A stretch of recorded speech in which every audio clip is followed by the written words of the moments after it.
எல்லாம் அவன் செயல் என்கிற எண்ணம் நொடிக்கு நொடி இருந்துகிட்டே இருக்கு. ஒவ்வொரு நொடியும் அந்த நினைப்பு நம்ம கண் இமைக்குதுன்னா அவன் அருளால தான் இமைக்குது.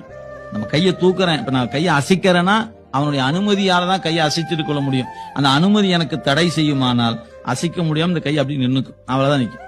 எனவே இதையெல்லாம் நினைத்து பார்த்தோம்னா நொடிக்கு நொடி நொடிக்கு நொடி நாம் அவனுக்கு நன்றி சொல்வதற்கே காலம் பத்தாது. பெருமானே நன்றி, பெருமானே நன்றி, பெருமானே இன்றைய நாள் நீ கொடுத்திருக்கிற உனக்கு வணக்கம், உன் கருணைக்கு வணக்கம் என்று ஒவ்வொரு நொடியும் வணக்கம் சொல்வதற்கே நேரம் பத்தாது. அதெல்லாம் உணர்ந்தோம்னா, உணராத வரை நமக்கு அது பெரிதாக தெரியாது. ஏதோ புகழ்ச்சிக்காக சொல்வது. எல்லாம் அவன் செயல் என்கிற எண்ணம் நொடிக்கு நொடி இருந்துகிட்டே இருக்கு.